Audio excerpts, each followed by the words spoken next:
Hukum korupsi dalam pandangan Islam. Assalamualaikum warahmatullahi wabarakatuh. Sahabat, korupsi adalah perbuatan yang dilakukan dengan tujuan mengambil keuntungan pribadi dari harta, waktu maupun wewenang yang bukan menjadi haknya. Dalam ajaran Islam, korupsi jelas dilarang dan termasuk dalam salah satu perbuatan merugikan. Islam menjelaskan bahwa korupsi adalah perilaku jahiliyah yang harus disudahi. Islam mengajarkan bahwa penindasan kesewenang-wenangan dan penyelewengan adalah sikap hidup yang dapat menyakiti manusia lain. Sikap tidak bertanggung jawab ini tidak disukai dalam Islam karena hampir semua ajaran Islam difokuskan untuk menghapus sikap yang merugikan orang lain. Tujuannya yaitu agar umat manusia dapat hidup dengan baik, bermartabat dan bahagia. Pandangan Islam tentang korupsi.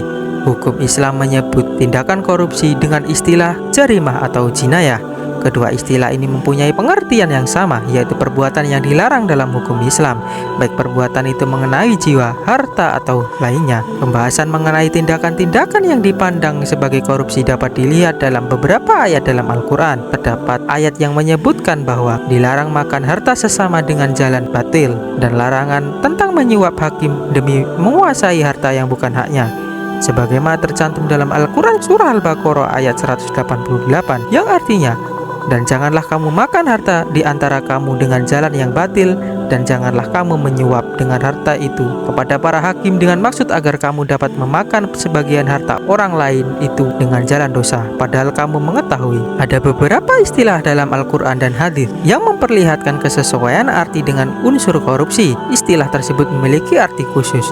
Yang pertama, gulul. Gulul adalah pengkhianatan atas amanah yang seharusnya dijaga. Awalnya gulul merupakan istilah yang digunakan bagi penggelapan harta rampasan perang sebelum dibagikan. Yang kedua, riswah. Riswah adalah tindakan memberikan harta untuk membatalkan hak milik lain atau mendapatkan atas hak milik pihak lain. Dalam kata lain, riswah adalah upaya memperoleh sesuatu dengan memberikan sesuatu.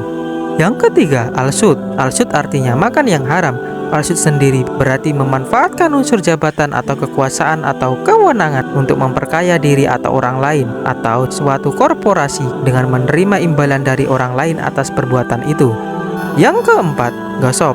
Gosop menurut bahasa ialah mengambil sesuatu, benda atau barang dengan cara zalim secara terang-terangan, sedangkan menurut istilah syarok ialah menguasai hak orang lain secara aniaya.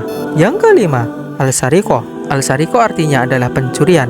Dalam hal ini korupsi juga bisa dikategorikan dalam perbuatan pencurian.